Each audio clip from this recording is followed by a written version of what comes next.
It's the Productize podcast. My name is Brian Castle. Thanks, as always, for tuning in today. Got a good one. I'm talking to Mike Gammarino. He is the founder of Bluprint Partners. So this was another one of those episodes where I'm just getting educated on a space of business that I really don't know much about, and that is e-commerce. You know, people buying things online and packages magically showing up at my doorstep. How does that all happen? Well, Mike kind of educated me on all that, and that's exactly what he helps, small and mid-size and growing e-commerce brands figure out for themselves, especially as they start to grow rapidly. It's like, how do you figure out fulfillment centers and operations and processes and all these different things? And obviously, I'm a process guy, so I'm eating up this stuff just as much as he does. So, yeah, this was a really good interview. I think you'll get a lot out of it. We talked a little bit about how he launched this consulting business and how he started to learn how to productize and start to focus in the different buckets of services and try to figure out. I liked how he put it. He started out just by publishing his resume and figuring out what people want. And eventually he learned this is the specific areas where customers actually have a need. We talked about showing or not showing pricing on the website and maybe just productizing things behind the scenes rather than so much on the front end, which is very interesting as well. And a whole number of other things like how to keep a referral engine going, how to transform a business that is largely in person. He was flying everywhere, meeting clients on site, to this new COVID world where he had to, transform the business and work remotely. And that's working out really well for him. So as always, we covered a lot of ground. Here it is. Here is my conversation with Mike Gammarino. Enjoy.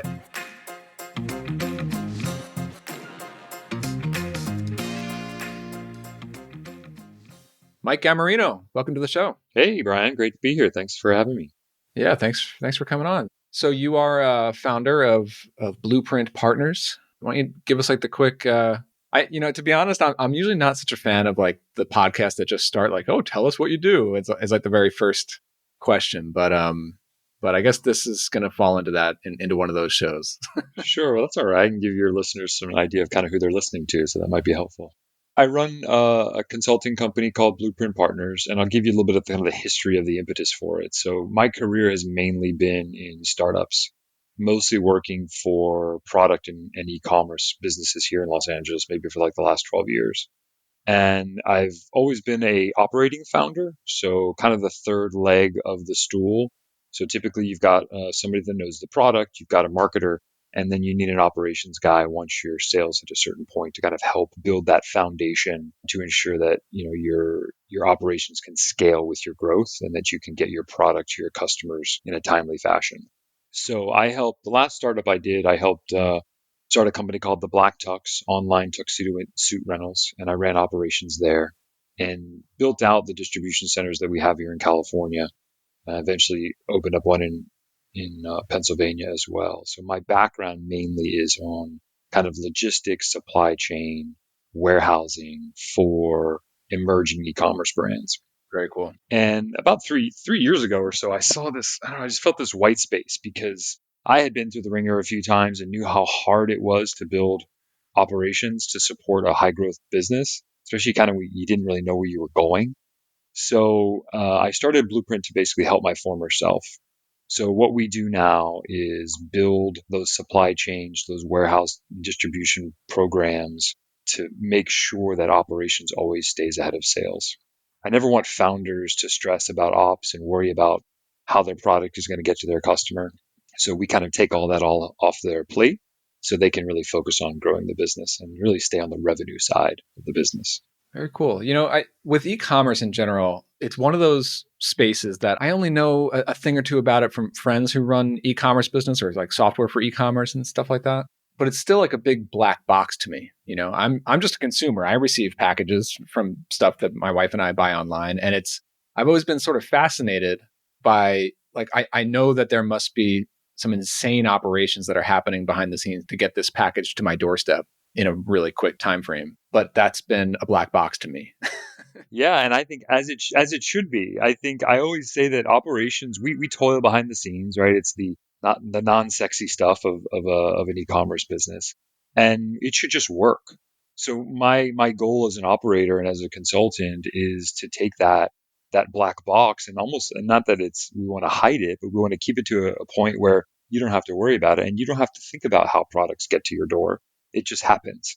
And that's kind of the magic of a really well run operations and distribution network. And that's certainly what we strive for. Can you I guess maybe just educate me and the listeners a little bit about what does the landscape look like these days for e-commerce businesses? Because I know obviously there's Amazon, and then there's fulfilled by Amazon, there's drop shipping, there are these fulfillment centers and everything. Can you give us the landscape of if you're a startup, just starting up a new clothing brand or something like that, are you typically going to be managing your own warehouse, or you're going to go to something like FBA? What are the different segments of this e-commerce world look like, and especially as it relates to your clients? Yeah, sure. So I mean, we can take a hypothetical example. So let's say I'm starting a new denim brand, right? And I've been kind of designing it and structuring it, and perhaps even sewing it myself to get my prototypes out there. And I perhaps set up a Shopify site, maybe to start selling my wares. And typically, when you're a founder and an owner of a small business, you're doing fulfillment yourself. I mean, I always recommend that founders start that way anyway, because it does give them a little bit, you peer into that block box a little bit and understand kind of what it takes to fulfill an order, to work through an order queue, to deal with returns, to deal with issues with shipping. So you have at least some idea of what's going on. Huh. So even for a brand new startup, you do recommend put the inventory in your basement and package them up yourself and send them out. Yeah, I mean, that's how I learned it, and maybe that's a little bit biased because I enjoy that kind of stuff. But I do think most founders, even if they're not, don't have that operations slant, there's a certain fulfillment and enjoyment about actually packing up and sending out orders. It's the fruits of your labor. We're a technological society, and most of us are knowledge workers. So to get that, enjoyment of actually fulfilling orders yourself, I think it demonstrates some pride in your business, in addition to kind of understanding how that works. I actually just recently launched my first, okay, it's not a real business, but it's my first e-commerce website, basically just to be able to kind of give away free t-shirts for Productize and for Process Kit. Mm-hmm. But I set up a WooCommerce store for that, because for some people who come in, they would buy them, but for customers and stuff, I would just give them the free coupon code. But the fulfillment side of it, I went with Printful. Just get it away from my plate. Just website, click, they handle the fulfillment. I just don't want to deal with that. Yeah, and for that kind of stuff, like print on demand, that's great, right? That way you don't have to worry about holding inventory, and for certain things along that lines, it makes a lot of sense. But if that was a real business, for sure, I'd want to get my hands dirty. Yeah. I think if you had the product, it needed to be shipped to you for fulfillment, then you might want to do it yourself. It's a little hard when you're really starting up. You've got to find somebody that's going to take a flyer on you, right? Because setting up a third-party fulfillment center, it takes them time and money to set you up as a client. So we do work a lot with VC-funded startups. So if they have some backing and can show really nice growth projections and some traction, then what we do is we'll come in and we'll help find you a partner to ship your product.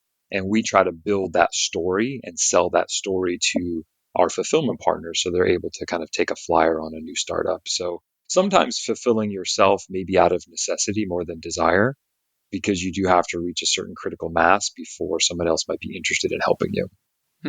How does that arrangement usually work for to find a fulfillment partner? Are they where is the risk for them?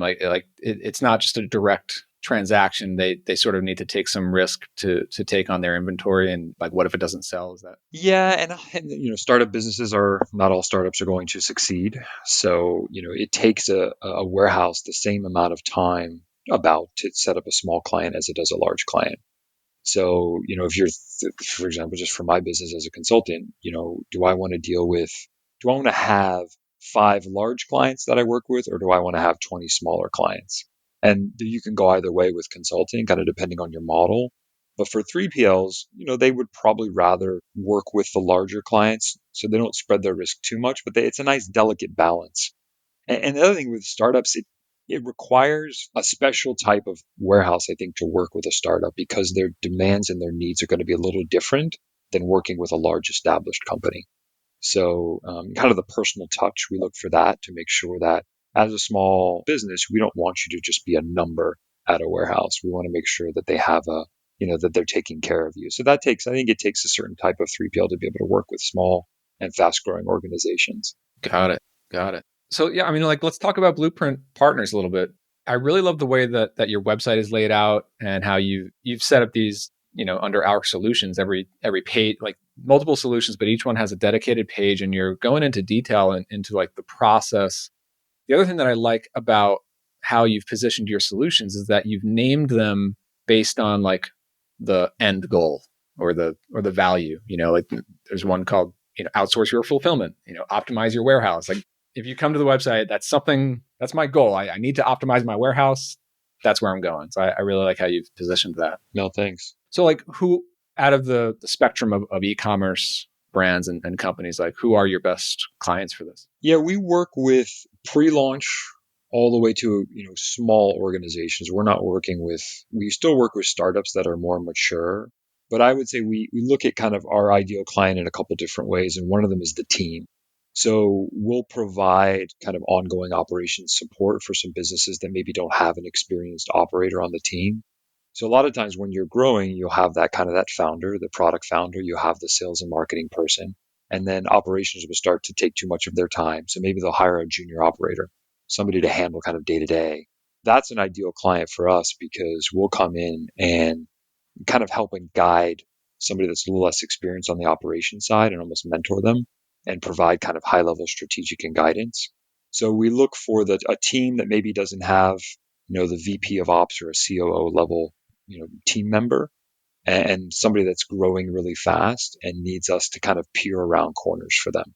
So I think that's something we do really well because I've been in the trenches and been run over by, sales that are increasing at a great rate. So by using what we've experienced working actually as founders in startups, we try to help them peer around corners. So that tends to be kind of the ideal client and team that we would work with. That's an interesting pattern that I've seen across many of these episodes on this podcast and just productized services in general. I guess this probably extends out to any consultancy, but it's that working with a client who has grown to a certain level where they have some core need in the business, but they have not yet taken it in-house fully, Right. or completely, and that's where like these very productized services can just plug in so nicely. It's a great alternative to hiring a very senior experienced level operator, like what I've been doing with audience ops. It's like blog content before the company has really brought in their in-house marketing team. Yeah, I'd agree. And I think when I came to LA to work in software startups here, this was in 2006, there really wasn't much of a startup community. It was just kind of in its early stages. The Bay Area was the place to be. And what I've seen over time here, now this place is called Silicon Beach. I mean, there's tens, if not hundreds of startups here, a lot of them focused around e-commerce. And so what I've seen over time is you've got entrepreneurs that have had successful exits. You've now got venture capital firms that are here based in Los Angeles funding these companies locally. You've got angels that have had successful exits that are also funding them.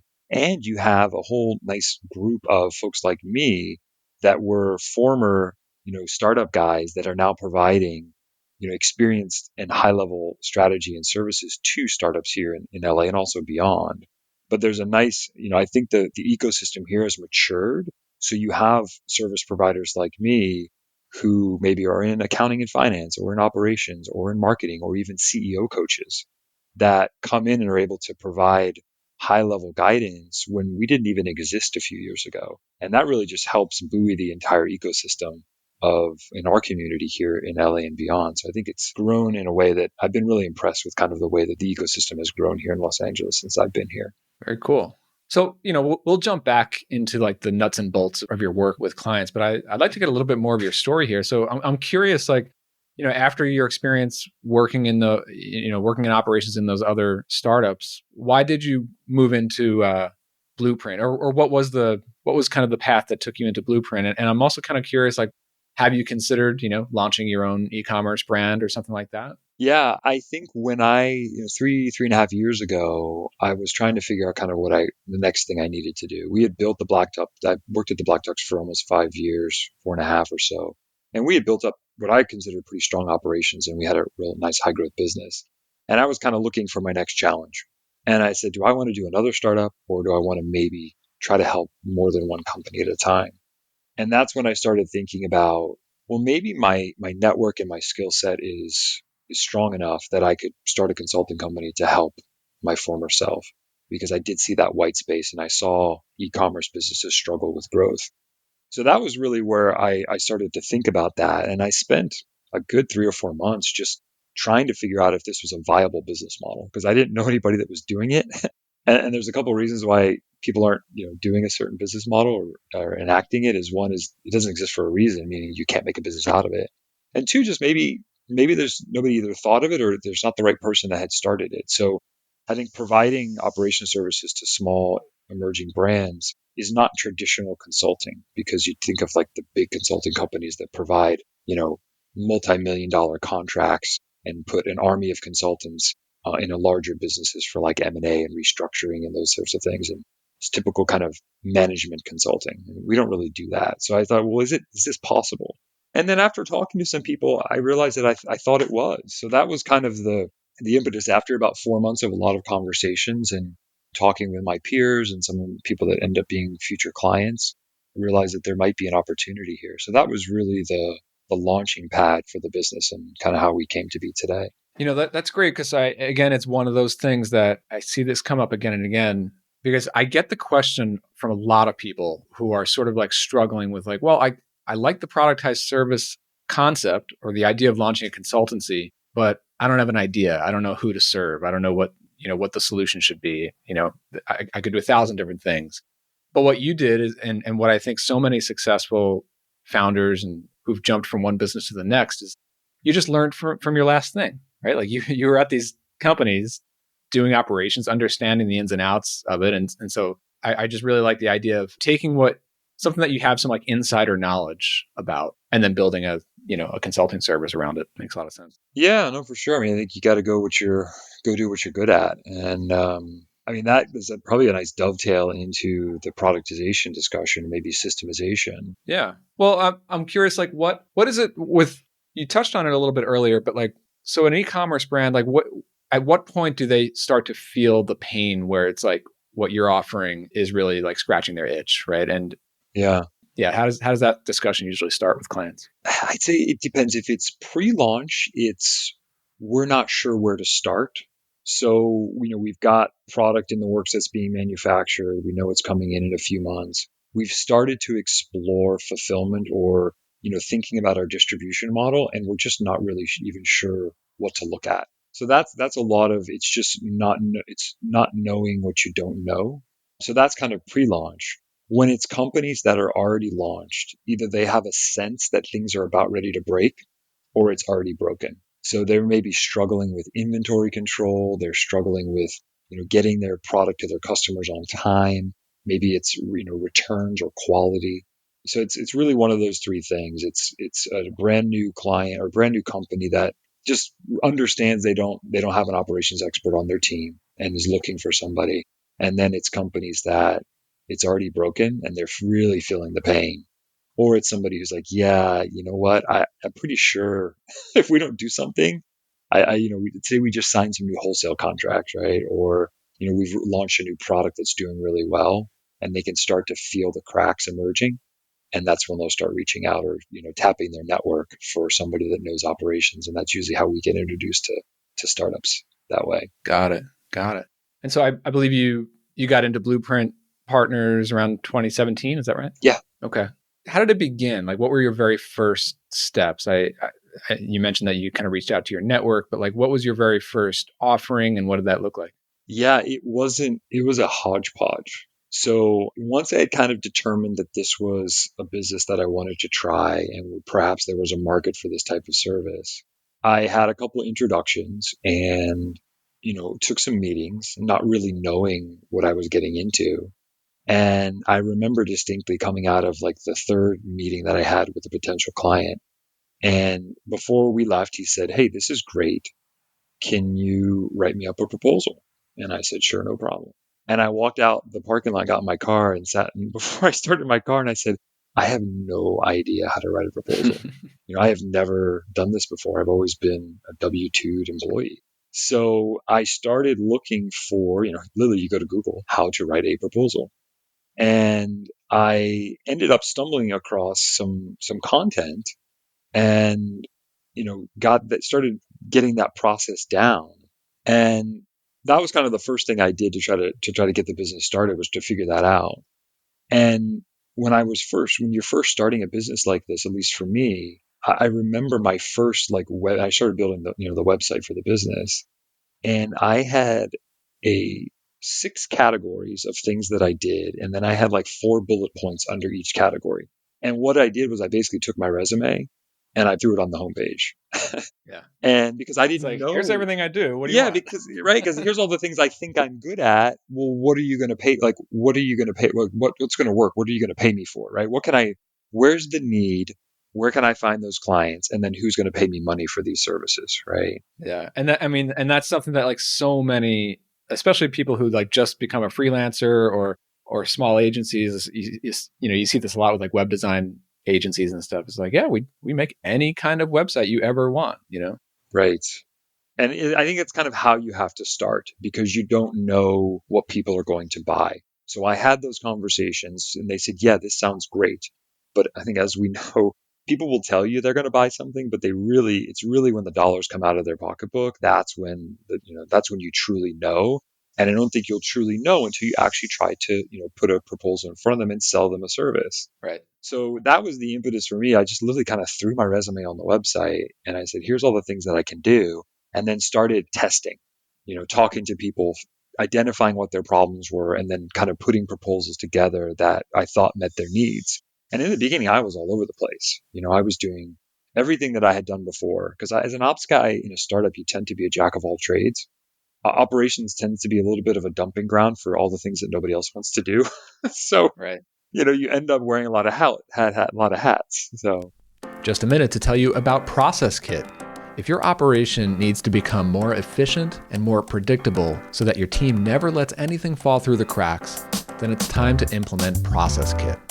Process Kit is process-driven project management software made for powering client services businesses. It's especially designed with productized services in mind.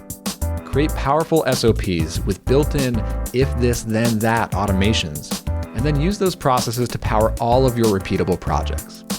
Whether you're managing a pipeline of new clients onboarding to your service, or tracking weekly deliverables, sales proposals, marketing assets, or admin work, Process Kit is your team's place for getting it all done. But more importantly, done right. Use our powerful Zapier integration to hook Process Kit into all of your other systems. And if you'd like expert help with improving your processes and automations, ask about our Process Kit Implementer service. Request your free demo and trial at processkit.com.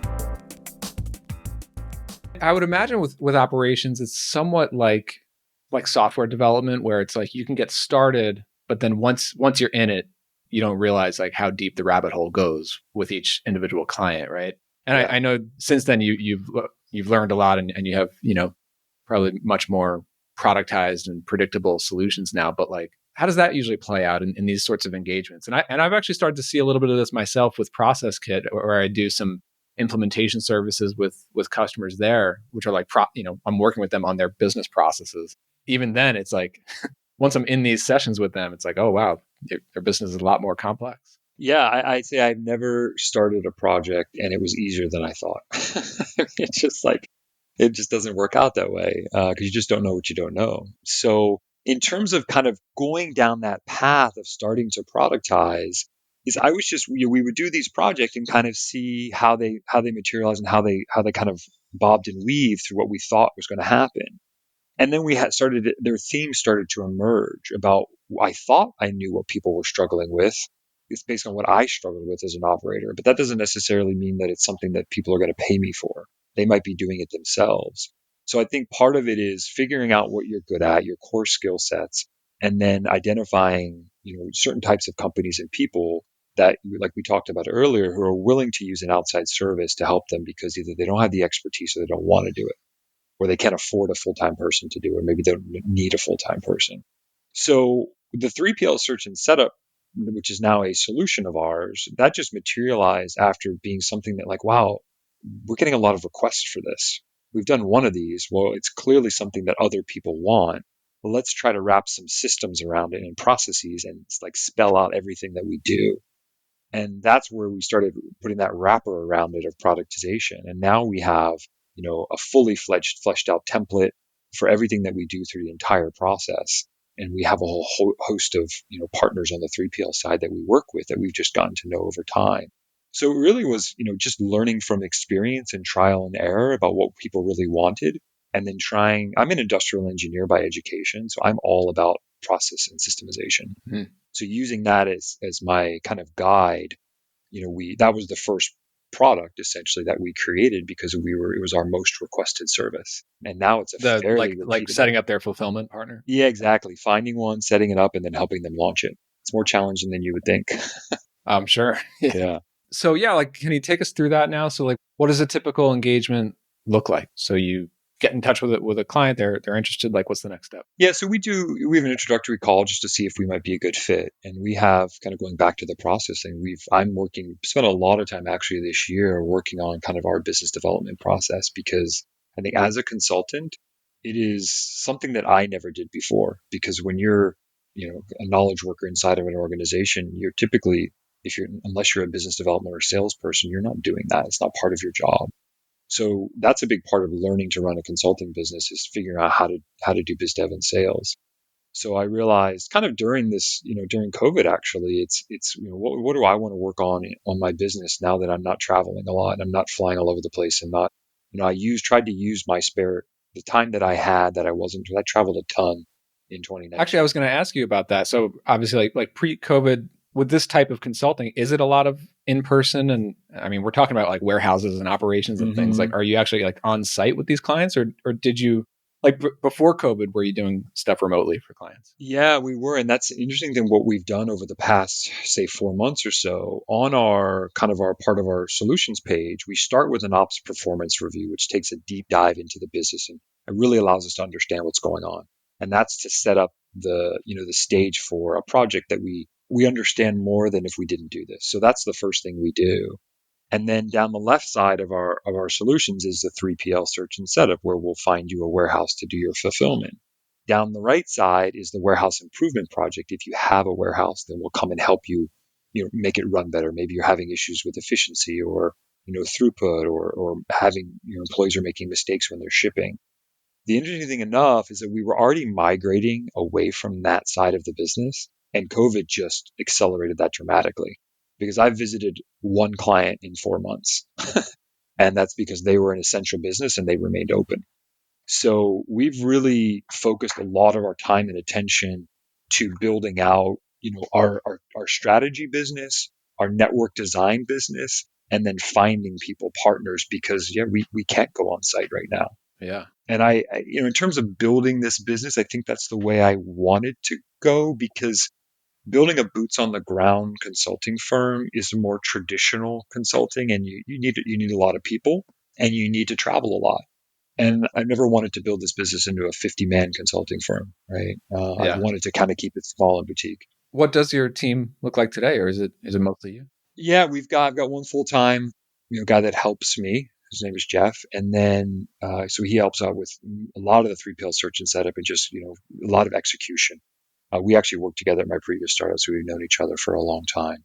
And then we have another person that helps out with client success, and then we've got an analyst as well. So that's that part of it. But we just hired the analyst 6 weeks ago, so that's that shift we're trying to make to really focusing on strategy and analysis rather than like boots on the ground process improvement.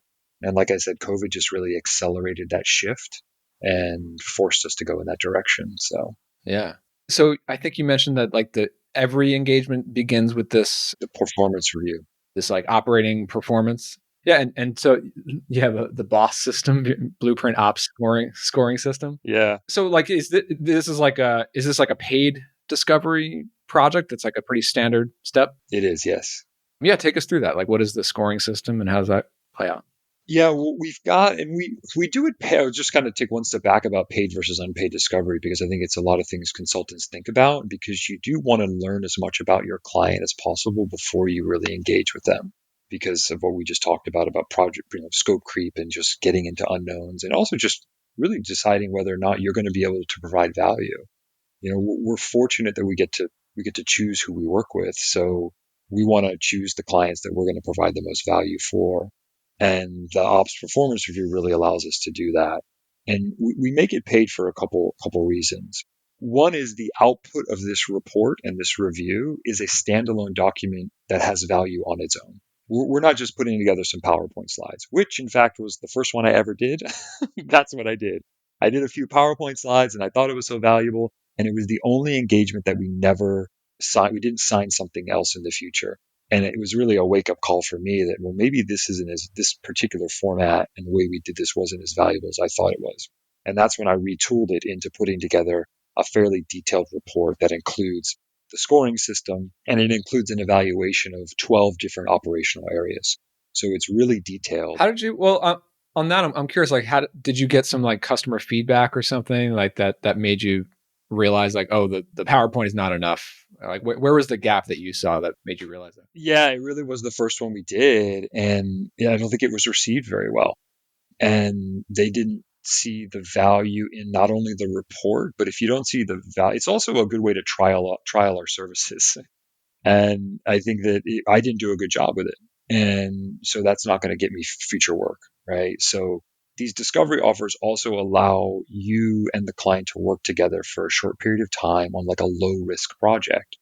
So we can determine whether or not we're good to work together on larger projects. So it really helps with that as well.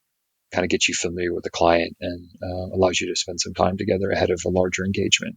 Got it. Got it. So yeah, like about this scoring system, like how did you identify what the items in that list should be and how do you score them?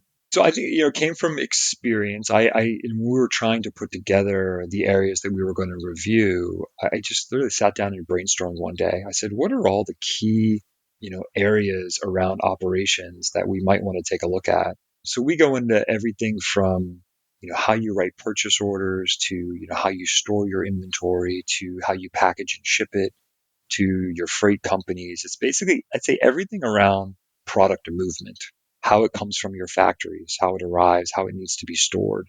So we built the matrix based off of my experience. And also almost every time we do it, we might tweak it slightly because a client might inform us of something that you should poke around about this, or how come you didn't ask me about that? So it's been refined over 2.5 years into what I think is a really, it just hits all the key areas of as an operator of what we want to take a look at and what we want to make sure is running well. I love this idea of having just a scoring system in general. Like I've heard of like paid discoveries and that makes a lot of sense as like an initial engagement. But the scoring system, I mean, really the goal of any discovery, but even pre-discovery, it's still like getting the customer to articulate their problems as they see them and aligning that with solutions that you already offer. And the scoring system just seems like a perfect path to like bringing those two things together, right? Yeah, I came up with it actually not that long ago. We had done quite a few of these, and I think what I felt people were struggling with was we were putting together this very detailed document. It ends up being, the last one we did was 20 pages. So we do some light analysis, do some graphs and charts and things because I'm a very visual person. So it helps me kind of see how the business is growing and where their sales are, what kind of products are selling. And I was even having a hard time digesting my own document. I said, if it's hard for me, it's got to be hard for the client. So that's where we came up with the scoring system because you can look at it. It's essentially a matrix. It's a 3 by 3 matrix that scores each area based on strength, based on risk, and gives them an actions that they should take. And what it does is the very first section of the OPR, you can see this matrix and it gives you a nice summary of what's to come. And I think that was more for almost of me. I almost came up with it because I realized I was throwing a lot at our clients in terms of doing this review, and I wanted to give them a way so they could kind of see everything in a holistic manner. And scoring just helps because we put a narrative together, and narratives can be very subjective. So we wanted to take that in the subjective narrative of, say, here's your risks and recommendations, and then put an objective scoring system behind it. And I think people appreciate that. Yeah. Yeah. I love it. And then like, how do you go about determining what the score should be? Like, do you have like an interview process or what, like, how do you do like that detective work? Yeah, so the first week or so is just data gathering. So we have a product information worksheet that has 20 questions on it or so that we ask. And then we ask for a lot of data. We want to understand your sales. We want to understand your product lines. We need to understand what channels you're selling in and how sales are, what's your history and then what's your future and what are you expecting? Because we're not really looking at what's happening today. We're using today as a proxy for what might break tomorrow. And the difference between that is the gap between where you are today, where you need to be, and we're trying to fill in that gap from an operational perspective. So that tends to be the value of it is that gap analysis for them, and then how we can help fill that gap. How does it actually play out for this for like the paid discovery engagement? Like is it like a set number of calls over a number of weeks, or yeah, what does that look like? Yeah, so after we gather all the data, we do some light analysis on it. We'll fire, questions here and there, and then we sit down with the client. We used to do this in person, and I never thought we'd able. I was like, how can we? Oh man, this sucks 'cause I can't meet the client in person to do these because we'd spend a good half a day with them.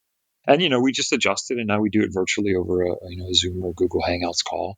But we'll spend typically a morning with the client, say from 9 to 12, and we go through all of those areas, and we just ask tons of questions about the data we received and about the way that they're currently operating, and then also just talk about kind of what's keeping them up at night, what's worrying them about the future, so we get a sense for really where their pain points are. And then we go off. It takes us just a couple days or so. We're usually by the time we write the first draft of it, we're usually about 90% done. And then we'll come back in a few days and then we present it. And then we kind of fill in some more gaps. So the whole process is between 2 and 3 weeks is usually when we get it done, usually on the 2 week time frame. So it's pretty quick. We've done enough of these now that we're pretty efficient with them. And I think our clients appreciate that because it demonstrates our experience when we can, in 2 weeks, get a really good sense of how you operate and put together a very informative report of our business and our assessment of your operations. Got That's it. what we try to do anyway. Very cool. So I wanted to kind of learn a little bit more about, I guess, your more core services that happen after the paid discovery. And also, I'd like to get a sense of pricing and how you structure things. I mean, I noticed that, this is like a running thing on this podcast. It's like, it seems like 50-50, To people price or either, not to price. yeah, to like publish at least some sense of what the pricing is on the website. But in your case, I mean, you have a few different solutions. I'm not seeing pricing shown on the website, but it does look like you have some pretty standard, packages that you send people through after the paid discovery. hmm I'm curious, like, how do you introduce it? Like, after, does the paid discovery also come with a proposal for the next engagement or something like that? Yeah, and I mean the pricing is and it's an interesting conversation, as I'm sure you've found with others. I used to have some prices on the site. First, I started without them, and then I ran into this problem where I said, well, there was sticker shock, and I said, well, let's put some prices. I used to have the OPR and the 3PL have pricing on it because I wanted to set people some expectations, and there's some floor of where we go, and I recently removed them, and I kind of tell you why. And I think for me, while we have these solutions here, I think there's a difference between kind of productization and systemization, and I'm somewhere in between there. So if you want to go full productization, that is actually putting a menu of prices that you can choose from. I kind of took one step back from there because of what I was mentioning earlier about kind of readjusting our offerings based on the current climate and what we're able to do, but also it ended up accelerating where I thought we would be already. And I pulled them back because I wasn't sure if what we were offering before was what we would be offering in the future. So what I do now, and this is something I struggle with, and it's hard, but prices are never fun to talk about. I don't think anybody enjoys it. And, it's a delicate dance, I think, between, what a client is willing to pay. And many times they're just unsure because, especially, I deal with smaller companies that don't have official budgets. So they don't have official, budgets for outside consultants or budgets to take care of certain things. A lot of it is done by, how much cash do we have in the bank? What do our revenues look like? And then how do we either keep this company profitable or, keep our burn rate down to a certain number? So I don't have a great answer for the pricing question. Challenging. Well, I like how you have that flexibility there, because it sounds to me like the process of what you're doing and like the deliverables and things that you're working with clients on seems pretty predictable and systemized and Hmm. productized and all that. But having some flexibility on how you price it, because I mean, there could be value in different ways, right? Like there, Right. maybe one company doesn't have as high of a budget, but they have a good referral network or something like that. And so you can take those things into account. Yeah, it allows us to be just, more flexible. And we really try to take our template, but then we customize that template. It's almost like that menu is a little bit behind the scenes. And then we construct the menu for the client based on those conversations. And then we almost always put options together. And I think that really helps with the pricing conversation, because if you're unable to kind of tease out how much we would like to pay or how much we can afford to pay for this type of service, what I try to do is give options. And so that allows them to say, well, you know what? Your option two, which is the middle one, is right about what we want to pay, and it's got the services that we would like. And then other times it's like, well, this is too expensive. Can you go back and let's reconfigure it? Now we have a sense for how much you cost. Let me reconfigure it to work within your guidelines and kind of your those guideposts. So it really helps. I don't know. It takes a little longer and adds maybe a couple different layers to the business development process. But in the end, I think we're able to put together a package that really works for them and also fits their budget.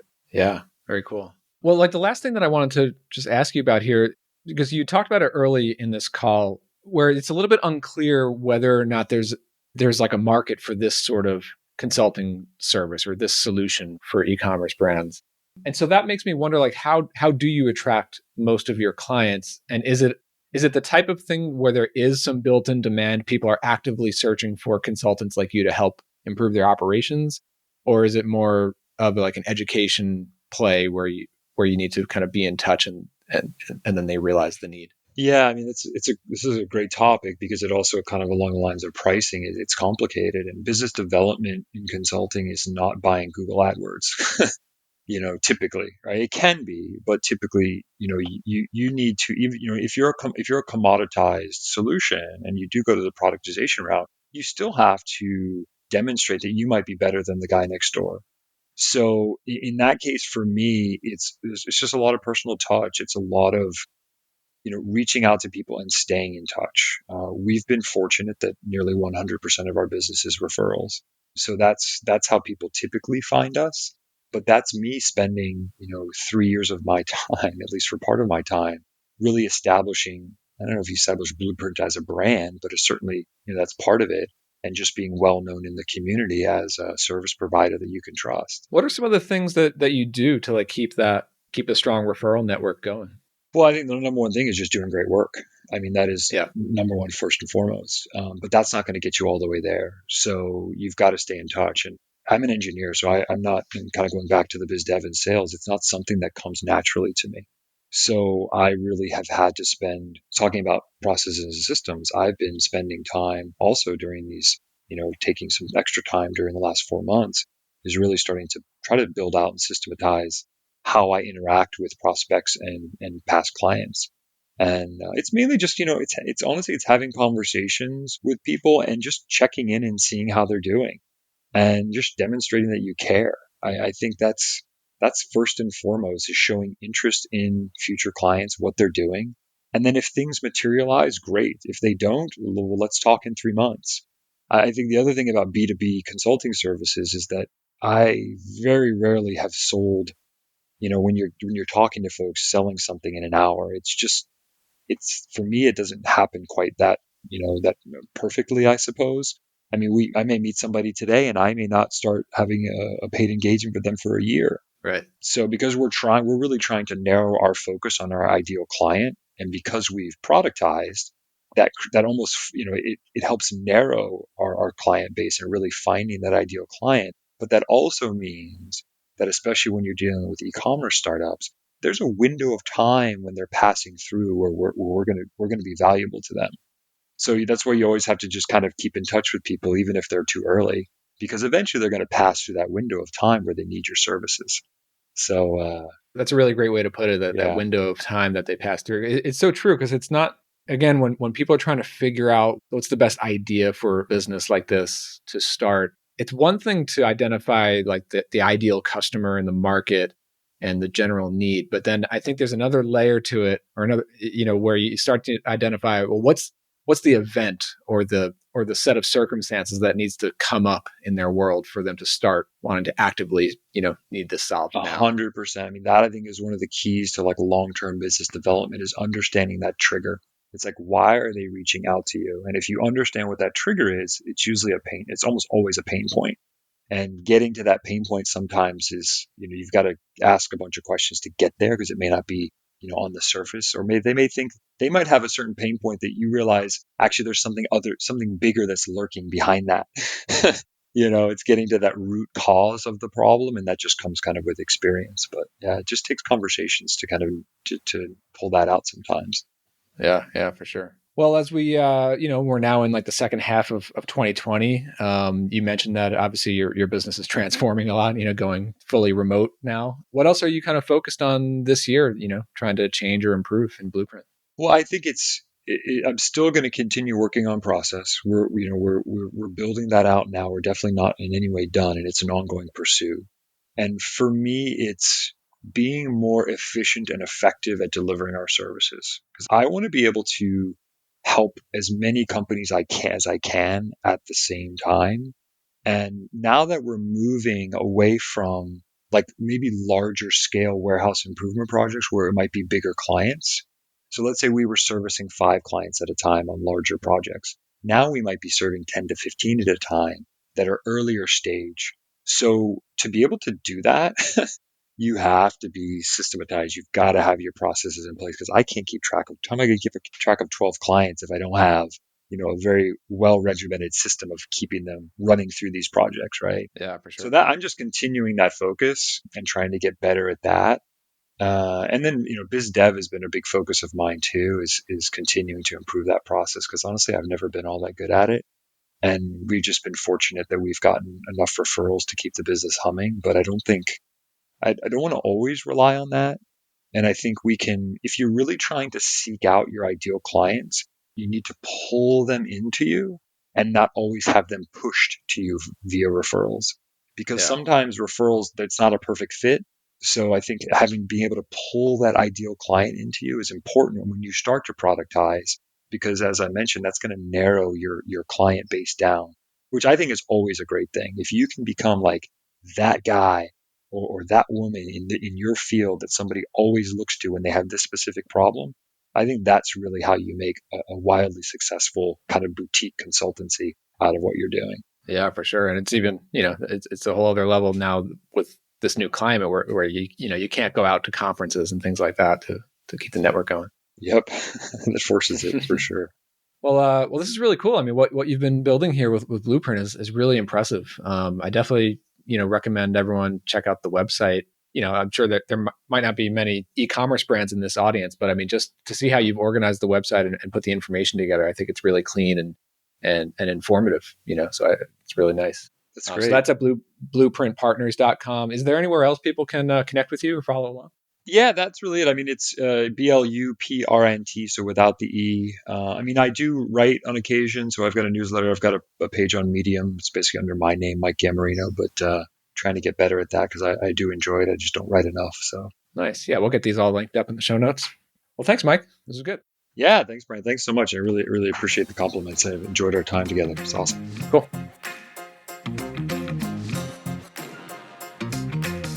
All right. Did that give you something to think about? If it did, let me know on Twitter. I'm at CastJam. If you want to find show notes on this or any of the other episodes, or my weekly newsletter with new content, head over to productizeandscale.com. Now, if you haven't already, a 5-star review in iTunes, that would go a long way to helping other folks find the show. Thanks for tuning in. I'll see you next time.